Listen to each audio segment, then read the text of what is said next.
आप सबका स्वागत है बैंक सादा यूट्यूब चैनल पर। आज जो हम कवर करने वाले हैं ये वीकली करंट अफेयर्स कवर करेंगे थर्ड वीक ऑफ फेब का। और ये जो रहने वाला है ये 15 फेब से लेकर 21 फेब तक जो भी करंट अफेयर्स है विद क्वेश्चंस उसको हम कवर करेंगे। Banking awareness. तो पहले न्यूज़ में पढ़ते हैं और पहले जो है क्वेश्चन के ऊपर पढ़ते हैं। तो आपको एक क्वेश्चन दिख रहा होगा, ये रेड मार्क से आपको क्यू दिख रहा होगा। अब रेड मार्क का क्यू का मतलब है कि यहाँ से एक नया सा करंट अफेयर्स चालू होगा। इसके बाद जो है आपको इसके ऊपर जो है सोल्यूशन मिलने वाला है। ठीक है, तो इसके ऊपर जो है आपको सॉल्यूशन मिलेगा। उसके बाद ब्लैक क्विज और आएंगे, जिसका मतलब जो सॉल्यूशन पढ़ाया है आपको या जो भी एक्सप्लेनेशन दिया है करंट अफेयर्स का, उसके ऊपर जो है 2 से 3 क्वेश्चंस और होने वाला है।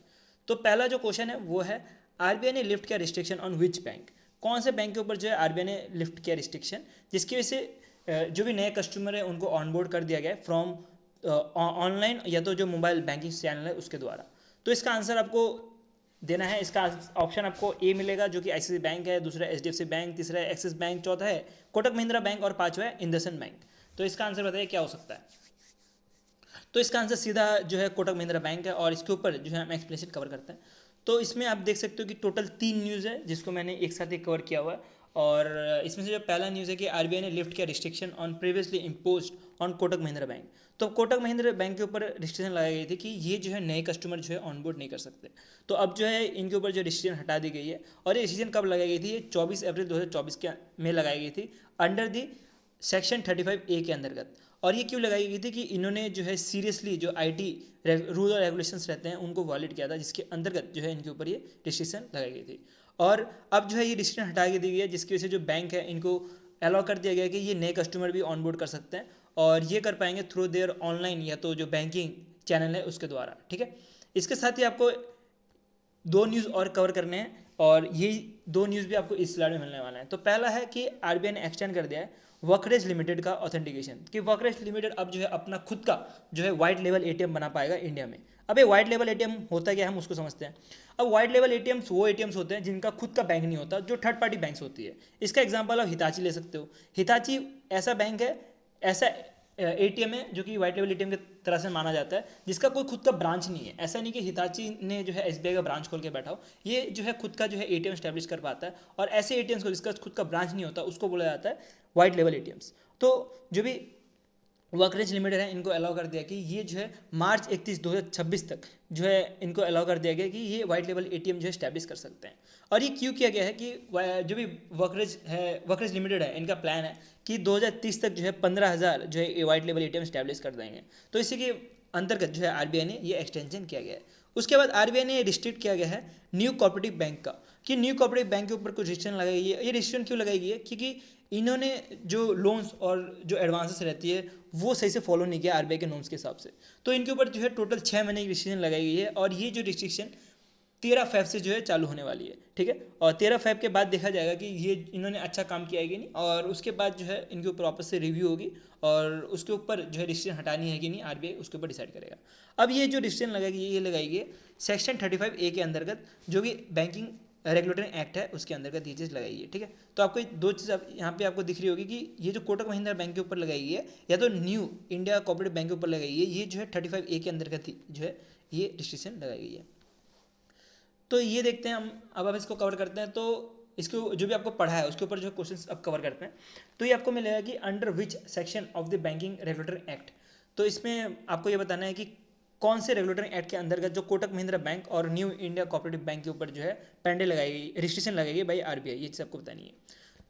तो इसका आंसर मैंने अभी आपको बताया, तो इसका आंसर आपको सी मिलने वाला है जो कि सेक्शन 35A है। तो सेक्शन 35A के अंतर्गत जो है आरबीआई ने जो है रिस्ट्रिक्शन लगाई है और ये रिस्ट्रिक्शन जो है कोटक महिंद्रा बैंक और फिर न्यू इंडिया कॉर्पोरेट बैंक के ऊपर लगाई है, ये चीज़ आपको याद रखनी है। दूसरे क्वेश्चन के ऊपर पढ़े जो अभी मैंने पढ़ाया उसके ऊपर ही, कि जो न्यू इंडिया बैंक है उसके ऊपर कितने महीने का जो है लोन लगाया है, 3 महीना, 6 महीना, 9 महीना, 1 साल या तो इनडेफिनेटली। तो इसका आंसर जो है डेफिनेटली आपने इसका आंसर दे दिया होगा। तो इसका आंसर जो है बी होने वाला है, जो कि 6 महीने के लिए जो रिस्ट्रिक्शन लग रही है और ये रिस्ट्रिक्शन जो है फेब 13 से जो है स्टार्ट होगी। उसके बाद जो है 6 महीने तक चलेगी और ये अगस्त 13 तक चलेगी। उसके बाद डिपेंड करता है कि बैंक अगर अच्छा काम करता है तो इनके ऊपर जो रिस्ट्रिक्शन हटा भी सकते हैं या नहीं भी हटा सकते, वो आरबीआई के ऊपर ही है। नेक्स्ट चलते हैं, नेक्स्ट जो है वर्करेज लिमिटेड की तरफ से आ रहा है। वर्करेज लिमिटेड नहीं बल्कि ये जो मैंने आपको 3 न्यूज़ बताए हैं उसके ऊपर ही जो है एक तरह से स्टेटमेंट बेस्ड क्वेश्चन ये रहने वाला है। तो अब एक एक करके ये ऑप्शन पढ़िए और मेरे को इसका आंसर बताइए। मैं आपको इसके लिए सिर्फ 10 सेकंड का टाइम देने वाला हूँ, क्योंकि आपके पास एग्जाम में सिर्फ 10 सेकंड से 15 सेकंड के बीच में होता है आंसर देने के लिए, तो आपको 10 सेकंड का टाइम दे रहा हूँ। अब चलिए इसका आंसर बताइए क्या हो सकता है। तो इसका आंसर आपको जो है मिलने वाला है ऑप्शन ए। क्यों? क्योंकि जो वर्करेज लिमिट है इनको जो भी वाइड लेवल एटीएम है इसका एक्सटेंशन जो है 2030 तक दे दिया गया है, ना कि 2027 तक। तो ये आंसर जो है इसका ए रहने वाला है। बाकी कोटक महिंद्रा बैंक ने रिस्ट्रिक्शन जो थी वो लिफ्ट कर दी गई है, और ये जो भी रिस्ट्रिक्शन है ये अलाउ कर दिया गया न्यू क्रेडिट कार्ड के लिए, तो ये तो आंसर सही है। उसके बाद जो भी न्यू इंडिया कोऑपरेटिव बैंक है इनको बोला गया कि ये जो भी एडवांसेस है वो रिन्यू नहीं कर पाएंगे, तो ये भी सही आंसर। उसके बाद जो भी वर्करेज लिमिटेड है इनको जो भी वाइड लेवल एटीएम है वो टायर 4 से लेकर टायर 6 एरिया तक एक्सटेंड करने के लिए जो है ये अलाउ किया गया है। ठीक है, तो ये सारे के सारे ऑप्शन सही है, सिर्फ ऑप्शन जो है ए वो गलत है, वो आपको ध्यान देना है। नेक्स्ट जो है वो आ रहा है, which of the following violation lead to penalty on the Ujjivan small finance. Ujjivan small finance के ऊपर क्यों पेनल्टी लगी है? क्या इन्होंने जो केवाईसी नॉर्म्स है वो फॉलो नहीं किया आरबीआई का, या तो जो लोन्स एंड एडवांसेस है वो फॉलो नहीं किया गया है, या तो जो क्रेडिट इन्फॉर्मेशन जो डेटा है उसमें कुछ मिस रिपोर्टिंग की गई है, या तो bridge of priority sector lending का जो टारगेट है उसको ब्रिज किया गया है। तो इसका आंसर क्या होने वाला है बताइए। तो इसका आंसर मैंने अभी आपको बताया कि इसका जो है आंसर लोन्स एंड एडवांसेस है। मैंने अभी आपको बताया नहीं, सॉरी, इसका आंसर जो है अभी आपको बताऊंगा। ठीक है, तो इसके बारे में हम आगे एक्सप्लेन करेंगे, और इसका आंसर जो है आपको लोन्स एंड एडवांसेस मिलने वाला है। और मोस्टली जो भी बैंक्स है उनके ऊपर जो है लोन्स एंड एडवांसेस की वजह से ही जो है आरबीआई जो है पेनल्टी लगाता है, इस आपको ध्यान देनी है। तो इन्होंने लोन्स एंड एडवांसेस में जो है वॉलेशन की थी, जिसकी वजह से जो है इनके ऊपर पेनल्टी लगी है।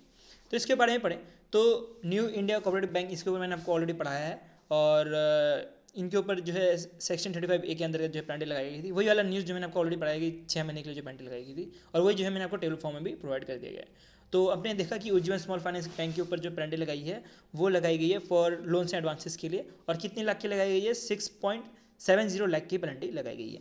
उसका नैनीताल बैंक लिमिटेड जो है इनके ऊपर टोटल 61.40 लाख की पेनल्टी लगाई है कि इन्होंने जो इंटरेस्ट रेट ऑन एडवांसेस और कस्टमर सर्विस इन बैंक का जो आरबीआई का डायरेक्शन है उसको फॉलो नहीं किया, जिसके वजह से इनके ऊपर पेनल्टी लगाई है। नेक्स्ट जो है वो श्रीराम फाइनेंस लिमिटेड के ऊपर जो पेनल्टी लगाई है वो 5.80 लाख रुपए की लगाई है, और ये लगाई है कि इन्होंने केवाईसी जो गाइडलाइन है वो फॉलो नहीं किया आरबीआई का अच्छे से, और इवन जो डेटा रिपोर्टिंग है वो भी सही से नहीं किया क्रेडिट इन्फॉर्मेशन कंपनीज को। तो इनके ऊपर जो है श्रीराम फाइनेंस कंपनी के ऊपर ये पेनल्टी लगाई है। और इसके ऊपर जो है आप क्वेश्चन लगाते हैं कुछ, which financial institute are penalty by the RBI for non completion with KYC guideline और data reporting norms for credit information company. तो इसका ऑप्शन आपको बताना क्या हो सकता है। तो ऑप्शन ए है न्यू इंडिया कोऑपरेटिव बैंक, दूसरा ऑप्शन है नैनीताल इंडिया लिमिटेड, तीसरा है उज्जीवन स्मॉल फाइनेंस बैंक, चौथा है श्रीराम फाइनेंस लिमिटेड, और पांचवा है कोटक महिंद्रा बैंक। तो इसका आंसर क्या होने वाला है बताइए। तो इसका आंसर मैंने भी आपको बताया कि श्रीराम फाइनेंस होने वाला है। तो और श्रीराम फाइनेंस ही है जिन्होंने केवाईसी नॉर्म्स अच्छे से फॉलो नहीं किया है, और जो भी रिपोर्टिंग है नॉर्म्स वो भी अच्छे से फॉलो नहीं किया फॉर क्रेडिट इन्फॉर्मेशन कंपनीज के लिए। उसका नेक्स्ट कंट्रोवर्सी से बढ़े तो जो भी एयू स्मॉल फाइनेंस बैंक है इसके ऊपर जो है स्टैक बढ़ा दिया गया है, और इसके ऊपर जो है आरबीआई ने अप्रूवल दे दिया गया है, और कितना परसेंट स्टैक बढ़ा है वो हम आगे कवर करेंगे। लेकिन आपको इस क्वेश्चन में ये बताना है कि जो स्टैक बढ़ा है वो 7% बढ़ा है। मैं आपको बता देता हूँ 7% का स्टैक बढ़ा है, और ये जो है सबसे ज़्यादा लार्जेस्ट इन्वेस्टर बन चुका है एयू स्मॉल फाइनेंस बैंक का। तो इसका आंसर क्या है वो बताना है आपको, ए बी सी डी या तो ई। तो इसका आंसर अगर बी सोच रहे हो तो आप सही सोच रहे हो कि यूएस इन्वेस्टमेंट जो है इन्होंने ये जो है सबसे ज़्यादा फॉरेन इन्वेस्टमेंट जो है सबसे ज़्यादा किया है इन एयू स्मॉल फाइनेंस बैंक के ऊपर। तो अभी आरबीआई ने अप्रूवल कर दिया है कि जो यूएस इन्वेस्टमेंट प्लान है कि ये जो है अपना स्टैक है वो राइज करना चाहते हैं। पहले जो था वो 1.37 था, और अब जो है बढ़ा के 7% कर दिया गया है। ठीक है, तो ये अप्रूवल जो है आरबीआई ने किया था, जिसकी वजह से जो स्मॉल फाइनेंस बैंक का जो फॉरेन इन्वेस्टमेंट है अभी कुछ 39.35% है। ये भी आपको पॉइंट ध्यान देना है। तो एयू स्मॉल फाइनेंस बैंक का 39.35% जो है फॉरेन इन्वेस्टमेंट है, और उसमें से जो सबसे ज़्यादा इन्वेस्टमेंट है वो यूएस इन्वेस्टमेंट का रहने वाला है। नेक्स्ट जो है वो आ रहा है कि आरबीआई ने जो भी स्मॉल फाइनेंस बैंक है उनको अलाउ कर दिया कि वो यूपीआई में भी जो है क्रेडिट लाइन दे सकते हैं। ठीक है, तो वो यूपीआई में भी जो है अब क्रेडिट दे सकते हैं, ऐसा कुछ अलाउ कर दिया है आरबीआई ने। और ये जो भी है ये एप्लीकेबल होगा 12 फरवरी 2025 से, और ये जो मॉनेटरी पॉलिसी आई थी फेब के महीने में नहीं बल्कि दिसंबर के महीने में उससे अलाइंड होता है। ठीक है, तो ये सबको ध्यान देनी है। तो ये जो भी रहने वाला है इसकी वजह से जो इंस्टेंट क्रेडिट जो है वो ले पाएंगे जो भी इंडिविजुअल्स हैं या जो भी स्मॉल बिजनेस हैं वो, और ये जो है जन प्रधानमंत्री जन धन योजना उसके साथ अलाइन रहने वाला है। अब जन धन योजना के अंतर्गत होता क्या है, जन धन योजना के अंतर्गत जो अकाउंट्स है वो खोलने की बात करते हैं गवर्नमेंट, और वो जो है बढ़ावा देने के लिए ही जो है ये इनिशिएटिव जो है आरबीआई ने लिया है। तो इसके ऊपर एक क्वेश्चन लगाते हैं, तो what is the primary objective behind the RBI approval for the small finance bank to pre approve credit line by the UPI, किस वजह से जो है ये किया गया है। तो इसका ऑप्शन आपको ए बी सी डी या तो ई कौन सा रहने वाला है, अब जल्दी जल्दी बताइए। तो इसका आंसर जो है वो क्या मिल रहा है आपको, तो इसका आंसर आपको बी मिल रहा है। ठीक है, तो अभी आपको पढ़ाया है तो ज़्यादा टाइम लगना नहीं चाहिए। तो ये क्रेडिट एक्सेस जो है ये इंडिविजुअल्स और जो स्मॉल बिजनेस को मिलने वाला है, और ये लाइन होगा विद द प्रधानमंत्री जनधन योजना के अंतर्गत। ठीक है, नेक्स्ट चलते हैं। तो नेक्स्ट आ रहा है what is the key changes has been RBI नहीं एनपीसीआई ने जो इंट्रोड्यूस किया है for the chargeback management in the UPI transaction. अब चार्जबैक होता क्या है हम उसको आगे कवर करेंगे, अब आपको बस इसके ऊपर जो की चेंजेस है वो बताना है। तो पहला ऑप्शन बोला कि chargeback will now require manual approval from both player and beneficiary bank. Option B बोला जा रहा है chargeback will automatically accepted and rejected based on credit transaction credit information and return request. ठीक है, तो आई थिंक ये request दो बार आ गया या पता नहीं क्या है। ठीक है, कोई बात नहीं, रिक्वेस्ट ध्यान देना है। उसके बाद सी जो है वो है payer bank will no longer allow to raise chargeback distributes UPI transaction below 500 will be eligible for chargeback, या तो all chargeback will be reviewed by RBI before processing. बताइए क्या आंसर होना चाहिए। तो इसका आंसर जो आपको मिलेगा वो आपको बी मिलने वाला है। ठीक है, कि चार्जबैक को जो है ऑटोमेटिकली क्रेडिट कर दिया जाएगा, और ये जो है पहले जो है वो मैनुअली होता था। अब इसके बारे में पढ़ते हैं कि एनपीसीआई ने इंट्रोड्यूस किया new guideline for handling chargeback in the UPI transaction, और ये जो है 15 फरवरी 2025 से चालू हो जाएगा। अब चार्जबैक होता क्या उसको हम क्या करते हैं, चार्जबैक एक तरह का प्रोसेस है जिसमें जो भी यूपीआई ट्रांजेक्शन है अगर उसमें कोई प्रॉब्लम हो जाती है in case of distribute fraud और टेक्निकल एरर, तो वो जो है पैसा वापस से पहुंच जाता है। और ये चीज़ आपको ध्यान देनी है, ये कोई इंडिविजुअल के लिए एप्लीकेबल नहीं है, ये जो है बल्क ट्रांजेक्शन के लिए एप्लीकेबल है। ठीक है, तो पहले क्या रहता था, पहले ये जो भी चीज़ें होती थी वो मैनुअली होती थी, अब जो है ये ऑटोमेटिकली होगी based on transaction credit confirmation और रिटर्न रिक्वेस्ट के द्वारा। ठीक है, तो ये दोनों चीज़ के द्वारा जो है बेनिफिशियरी के बैंक में जो है वापस से पैसा पहुंच जाएगा।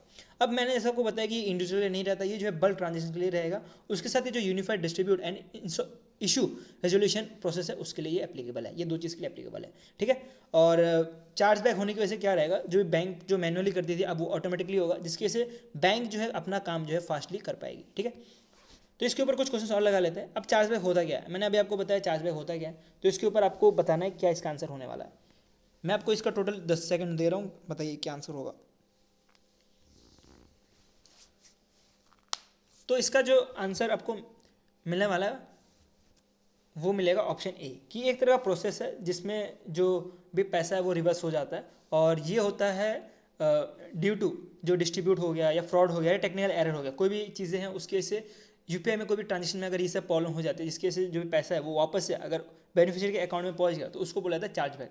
और चार्जबैक का आपको चीज़ याद रखनी है, चार्जबैक जो है इंडिविजुअल नहीं बनाया है, चार्जबैक बना है बल्क ट्रांजेक्शन के लिए, जो भी बल्क ट्रांजेक्शन करता है उनके लिए ये चार्जबैक है। ठीक है, नेक्स्ट चलते हैं। दी न्यू यूपीआई चार्जबैक जो भी गाइडलाइन है जो एनपीसीआई ने रिलीज किया है, ये किस किस के लिए एप्लीकेबल होगा। जैसे मैं आपको बताया ये बल्क ट्रांजेक्शन और जो unified distribute and issue resolution है प्रोसेस है उसके लिए एप्लीकेबल होगा। तो इसका आंसर आपको सी मिलने वाला है। नेक्स्ट कंट्रोल से बढ़ते हैं। विच financial institute has launch India का पहला रिलेटेबल पार्टी ट्रांजेक्शन पोर्टल। तो इसका आंसर आपको बताना क्या हो सकता है, आरबीआई, एनपीसीआई, सेबी, या तो इंडियन बैंक एसोसिएशन या मिनिस्ट्री ऑफ कॉर्पोरेट अफेयर्स। तो इसका आंसर आपको सी मिलने वाला है, जो कि सेबी रहने वाला है। कि सेबी जो है first ever related party transaction portal बना है जिन्होंने लॉन्च किया है ये प्लेटफॉर्म। ठीक है, ये पोर्टल जो है लॉन्च किया। अब इस पोर्टल के बारे में पढ़े तो सेबी ने जो ये इंट्रोड्यूस किया है new rule for listed company, जो कि प्रोवाइड करेगी मिनिमम रिक्वायर्ड इन्फॉर्मेशन, और ये दिया जाएगा जो भी ऑडिट कम्युनिटी और जो शेयर होल्डर है उनके लिए। ठीक है, तो ये अप्रूव किया गया है फॉर रिलेटेड पार्टी ट्रांजेक्शन्स के लिए, और ये जो रिलेटेड पार्टी ट्रांजेक्शन है ये डील करती है बिटवीन कंपनीज और रिलेटेड पार्टीज़ पर। और रिलेटेड पार्टीज़ कैसे, जैसे कि प्रोमोटर्स हो गए, डायरेक्टर हो गए, सब्सिडरी हो गई, या तो फैमिली मेम्बर्स हो गए, ये सारे होते हैं रिलेटेड पार्टीज़। ठीक है, तो ये मोस्टली जो कंपनीज और रिलेटेड पार्टी है उसके बिजनेस में जो है बिजनेस डील करता है आरपीटी। ठीक है, और ये जो न्यू रूल्स जो बनाने का काम करेंगे ये करेगा स्टैंडर्ड इंडस्ट्री स्टैंडर्ड फोरम, जो कि इनपुट लेंगे फ्रॉम ओसोचम, उसके बाद फेडरेशन ऑफ इंडियन इंडस्ट्री और जो फिसी है इनसे जो है इंफॉर्मेशन लेके जो है ये जो है रूल और रेगुलेशन बनाने का काम करेंगे। और अब क्या होगा, जो भी स्टॉक एक्सचेंज है उनको पब्लिश करना पड़ेगा जो भी नया स्टैंडर्ड है ऑनलाइन, और ये ऑनलाइन करने की वजह से जो भी लिस्टेड कंपनी है उनके जो भी कंपाइलेंस है वो यूनिफॉर्म हो पाएंगे। ठीक है, तो ये सेबी का एक तरह से बहुत अच्छा स्टेप्स है जो कि उठाए गए हैं। और मुझे पता है बहुत मुश्किल होता है सेबी की न्यूज़ समझने के लिए, और इसमें ज़्यादा डीप में जाने की जरूरत नहीं, बिकॉज सेबी से जो है क्वेश्चंस बहुत कम बनते हैं। ठीक है, तो सेबी से क्वेश्चंस कम बनते हैं तो ज़्यादा इसमें ज़्यादा डीप में जाओ मत। और बहुत सारे टर्म्स ऐसे होते हैं, अगर आप सेबी की तैयारी कर रहे हो, जो सेबी का जो एग्जाम होता है तब सही ठीक है, लेकिन आप SBI PO की तैयारी कर रहे हो, SBI क्लर्क की तैयारी कर रहे हो, तो इतना डीप में जाने की जरूरत नहीं, यहाँ से कुछ पूछ ही नहीं जाते हैं। और आप प्रीवियस उठा के देख लो तो आपको वो चीज़ समझ आ जाएगी कहाँ से क्वेश्चन पूछे जाते हैं और कहाँ से नहीं जाते। तो अब चलते हैं in the context of SEBI regulation. तो कौन सा जो है प्राइमरी इन्वॉल्व रहता है आरपीटी में, आरपीटी में क्या क्या इन्वॉल्व रहता है वो आपको बताना है। तो इसका आंसर देखते हैं क्या क्या हो सकता है। ऑप्शन ए बोला है अ trade agreement between two unrelated corporate entities, तो ऐसा कुछ बोला तो था नहीं, कॉर्पोरेट एंटिटीज तो था नहीं। A transaction between company and share holder, हाँ ये वाला हो सकता है, इसको एक पॉइंट कर लेते हैं। An exchange of resource service and obligation between related entities, हाँ ये भी हो सकता है। उसके बाद financial transaction between a company and foreign investors, तो ये तो है ही नहीं। उसके बाद मर्जर बिटवीन, ये भी है नहीं। ठीक है, तो इसका ऑप्शन दो हो सकता है, या तो बी हो सकता है या तो सी हो सकता है। अब अगर बी और सी में देखोगे तो पहला जो ऑप्शन बताया जा रहा है वो कंपनी और शेयर होल्डर के बारे में बताया जा रहा है, और दूसरा ऑप्शन जो बोला जा रहा है वो रिलेटेड एंटिटीज के बीच में बताया जा रहा है। और जो हमने अभी भी पढ़ा वो कंपनी और रिलेटेड एंटिटीज के बीच में ही हमने पढ़ा, तो इसका आंसर जो है आपको सी मिलने वाला है। ठीक है, तो शेयर होल्डर का कुछ काम नहीं है इसमें, रिलेटेड पार्टीज की बात हो रही है, और कंपनी और रिलेटेड पार्टी के बीच में जो भी रिसोर्सेज होती है या सर्विस होती है, जो भी एप्लीकेशन होती है वो इनके बीच में ही रहती है। तो इसका आंसर जो है आपको सी मिलने वाला है, और ये जो है प्राइमरीली जो है आरपीटी इन्वॉल्व रहता है। नेक्स्ट चलते हैं, विच of the following is not an की फीचर ऑफ सेबी का आरपीटी पोर्टल। तो आरपीटी पोर्टल के हिसाब से कौन सा जो है की फीचर नहीं है, तो ये चीज़ आपको पता नहीं है कौन सा नहीं है, तो इसमें आपको A B C D और E आपको ऑप्शन मिलने वाला है। तो इसका आंसर बताइए क्या हो सकता है।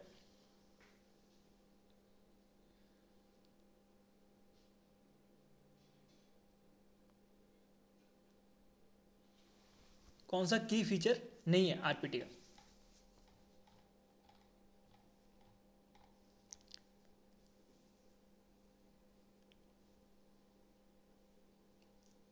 तो इसका आंसर है ये सी है। ठीक है, तो आरपीटी के बारे में मैंने आपको ऑलरेडी पढ़ा है, उसके साथ ही जो है आपको ये सारे डेटा भी याद रखने, सॉरी सी नहीं, सॉरी इसका आंसर डी है। और बाकी चीज़ें भी आपको ध्यान देनी है कि जो है डी को छोड़ के बाकी सारे जो है आरपीटी के अंदर आते हैं। ठीक है, तो ये एक्स्ट्रा आप मान सकते हो, इस तरह से एक्सप्लेनेशन है आरपीटी का। नेक्स्ट चलते हैं, what is the primary objective of SEBI ने अभी एक मित्र प्लेटफॉर्म लॉन्च किया था, उसका प्राइमरी ऑब्जेक्टिव क्या है उसके बारे में आपको बताना है। तो ये जो है पहला ऑप्शन देकर रखा है कि फर्स्ट अप्रूवल करता है फ्रॉम म्यूचुअल फंड स्कीम्स, तो ये पहला ऑप्शन है। दूसरा है कि ये हेल्प करता है कि जो भी इन्वेस्टर्स है वो लोकेट कर पाए, और जो भी इनएक्टिव फंड या तो जो अनक्लेम म्यूचुअल फंड है उसको एक्टिव कर पाए। तो क्या आंसर होना चाहिए इसका बताइए। तो इसका आंसर आपने बता दिया होगा, ऑप्शन जो है इसका बी होने वाला है। क्यों होने वाला है हम आगे पढ़ते हैं। ठीक है, इसका एक्सप्लेनेशन साइड से आगे। तो सेबी ने लॉन्च किया था मित्रा प्लेटफॉर्म, जिसके अंतर्गत बोला गया था कि ये जो है अनक्लेम डिपॉजिट जो है उसको, अनक्लेम डिपॉजिट जो म्यूचुअल फंड का रहता है उसको जो है क्लेम करने के लिए हेल्प करेगा। तो अनक्लेम डिपॉजिट होते कौन से हैं म्यूचुअल फंड के, वो डिपॉजिट जो कि 10 साल तक जो क्लेम नहीं किया जाता उसको जो है अनक्लेम डिपॉजिट बोला जाता है। तो म्यूचुअल फंड में जो मित्रा है इसका फुल फॉर्म देखें तो आपको मिलेगा mutual fund investment tracing and retrieve assistant. तो इससे आपको ध्यान देनी है, और मैंने आपको ऑलरेडी बताई दिया कि मित्रा है क्या। ठीक है, तो मित्रा जो है अनक्लेम जो भी म्यूचुअल फंड है उसको जो है एक्टिव करने का काम करता है। ठीक है, जो इनएक्टिव है उसको एक्टिव करने का काम करता है। तो इसके ऊपर उसके आगे और पढ़े तो आपको करंट अफेयर्स मिलने वाला है। Which regulatory body organise the Bima Manthan. तो भीमा मंथन जो है अभी एक सीईओ की मीटिंग थी जिसमें इंश्योरेंस कंपनी के सीईओ ने मीटिंग की थी, उधर जो है भीमा मंथन लॉन्च किया था। तो भीमा मंथन का आपको याद रखना है कि किसने, सॉरी याद नहीं रखना, क्या ये क्वेश्चन पूछा है कौन से रेगुलेटरी ने जो है इसको ऑर्गेनाइज किया गया है। तो इसका ऑप्शन आपको मिलेगा आरबीआई सेबी, फिर insurance regulatory development authority of India NPCI, और फिर pension fund regulatory and development authority.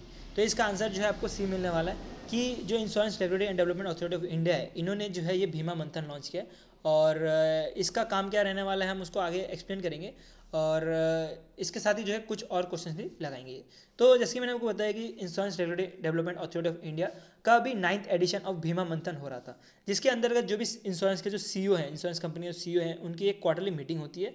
इन्होंने मीट किया और इन्होंने जो है ये भीमा ट्री ट्री निटी जो है लॉन्च किया, जिसके अंतर्गत बीमा संगम, बीमा वस्त्र और बीमा वाहक जो है लॉन्च किया गया है। अब इसके बारे में डिटेल में पढ़े तो बीमा संगम जो है एक तरह का डिजिटल मार्केट प्लेस है for selling, serving and claim for insurance policy across multiple insurer. जो मल्टीपल इंश्योरेंस है इनको जो है क्लेम करने के लिए हेल्प करता है। उसका जो बीमा वस्त्र है ये एक तरह का इंश्योरेंस प्रोडक्ट है जो कि कवर करता है लाइफ, एक्सीडेंट, पर्सनल एक्सीडेंट और प्रॉपर्टी और सर्जिकल हॉस्पिटल, ये सब को जो है कवर करता है।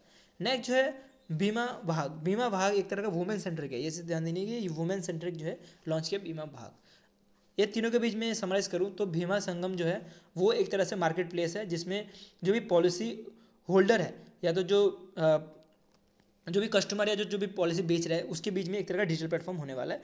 दूसरा जो है पॉलिसी वस्त्र, ये एक तरह का प्रोडक्ट होने वाला है जिसमें जो भी लाइफ इंश्योरेंस है, एक्सीडेंट इंश्योरेंस है, सबका जो है एक ही पोर्टल रहने वाला है। ठीक है, तो एक ही कंपोनेंट रहने वाला है बीमा वस्त्र, ये आपको ध्यान देना है। ठीक है, विस्तार। नेक्स्ट चलता है, नेक्स्ट इसके ऊपर क्वेश्चन लगाते हैं कुछ। ड्यूरिंग द 9th बीमा मंथन जो कौन सा जो है पार्ट नहीं है बीमा त्रिथी का, तो आप देख सकते हो कि संगम था, विस्तर था, उसके साथ वाहक था, तो कौन सा नहीं है, ये नहीं है। ठीक है, तो सी आंसर इसका गलत आ गया।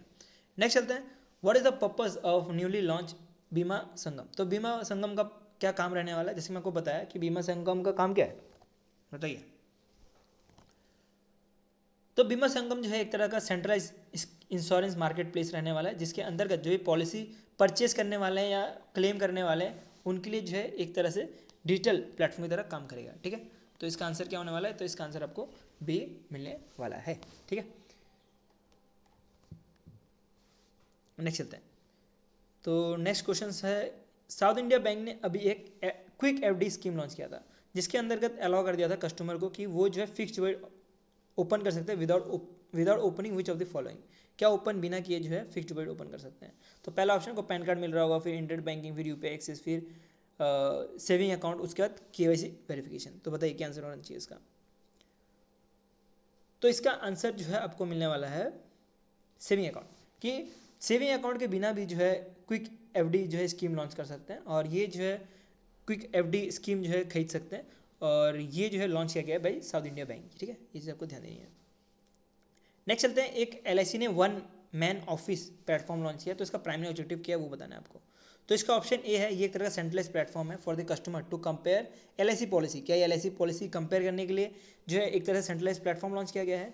दूसरा ऑप्शन है कि ये एनेबल कर रहा है एजेंट को और जो भी एलआईसी के जो सेल्स एसोसिएट है कि वो अपना जो भी पॉलिसी है उसको डिजिटली जो है मैनेज कर पाए, तो ये दूसरा ऑप्शन बताया जा रहा है। तीसरा ऑप्शन बताया जा रहा है कि ये अलाउ करता है पॉलिसी होल्डर को कि वो जो भी फाइल क्लेम किए हैं वो विदाउट इंटरमीडिएट, कोई भी इंटरमीडिएट नहीं रहेगा, उसके लिए जो है ये लॉन्च किया गया है। उसका चौथा ऑप्शन बोला जा रहा है, ये इंटीग्रेट करता है एलआईसी सर्विस विद गवर्नमेंट का जो आयुष्मान भारत स्कीम है, तो ये तो ऑप्शन गलत ही है, उसमें तो है ही नहीं।